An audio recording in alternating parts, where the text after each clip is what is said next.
देखो दो तीन चार दिन कितना ना है देखो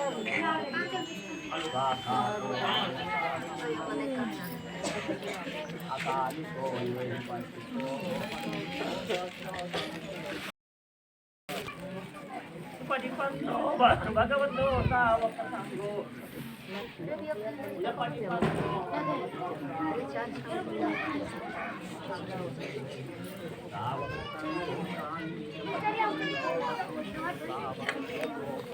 यदि दंचारिपुरिसंगाने यात्रा ऐसा भगवतो सावक संगो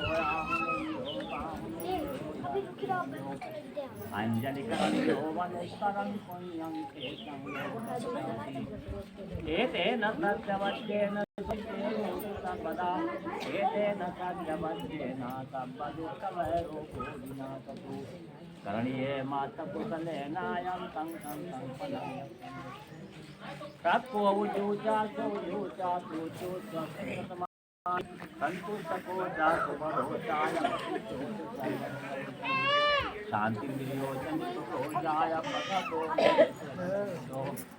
नचभूतं समाचरे किंचयेन युजो परे उपन्येयु सुखिनो वामनो होन्तु सब्बे सत्ता भवन्तु सुखसत्ता एके च प्राणभूतचितसावा सावरावा अनोशेषा दीघा वा ये महन्ता वा मध्यमा रसिकाणुकूला दीक्षा वा ये वादिक्षा ये च दूरे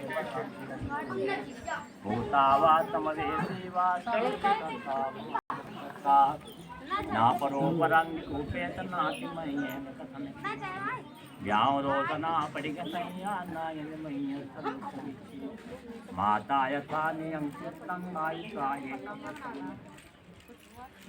एवं पे सर्वभूते समानसंभावयेय परिमाणं नेतं च सर्वलोकसमानसं भावयेय परिमाणं बुद्धं गतोचतिर्यं च संबाधं गभीरं गतपत्तं इत्थं चरं निशिन्नो वासयानो वायाहो एतं गतिं ब्रह्ममेतं विहारं नमः देशिकपदमशीलवा दर्शनेन सम्पन्नो कामे सविनेगे एतेन सत्यवच्चेन शोधिते होतु सपदा तेन सत्यवच्चेन सर्वभय विनाशः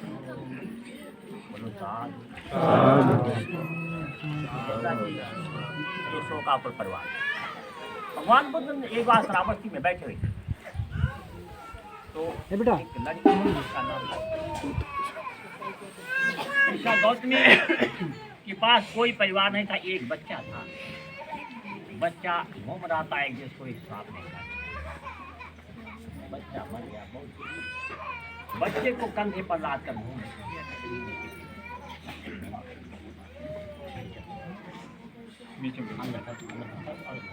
और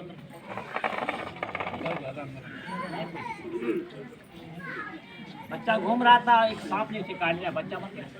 अब बच्चे को कंधे पर लाद कर घूम रही थी कि कोई मरे बच्चे को गली गली घूम रही थी, लेकिन अब कोई हिंसा करने वाला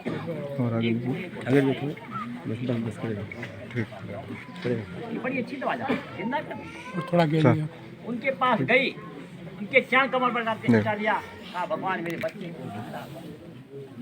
भगवान समझ गए कि भी समझने की बहन जाओ किसी गांव से 2 चुटकी हम तंत्र मंत्र करेंगे, बच्चा जिंदा। अब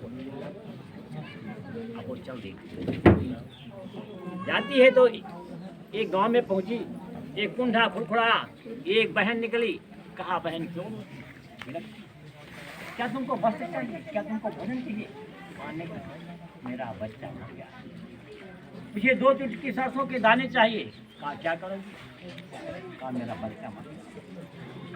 भगवान वो तंत्र मंत्र करेंगे, और भगवान ने कहा कि उस घर का दाना लादा जिस घर का आदमी कोई मारा था। ने कहा ठीक है, तो जितना सरसों ले जाओ जितना इच्छा हो, लेकिन कहा कि नहीं मुझे सरसों चाहिए, उसे कभी मरा। अरे कहा मेरे घर के 13 तो ही लोग, बाकी नहीं जानते।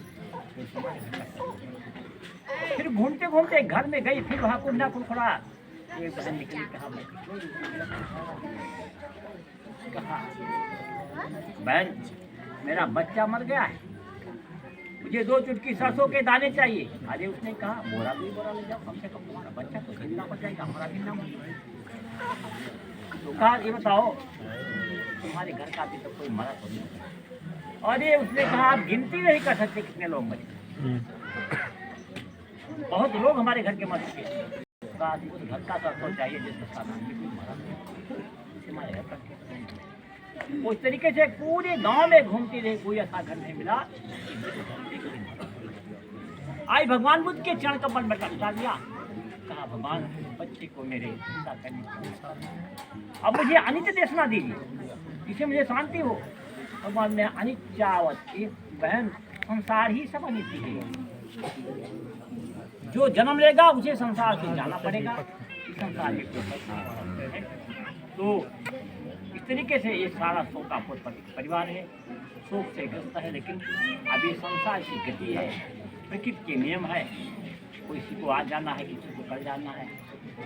लेकिन अब जो है दुखद वेदना के आधार पर सबको शांति व्यक्त करके उनके पर श्रद्धांजलि करनी है, उनके मन के कहीं भी तरंगे हैं उनको भी शांति मिले। तो अभी जो सूत्र कहा उसका मतलब ये हुआ कि भगवान का थावर जो संसार में चलते सकते हैं कल्याण हो, और जो नहीं चलते सकते मध्यमा, जो मध्य में छोटे छोटे दिखाई देते हैं उनका कल्याण हो, जो नहीं दिखाई देते हैं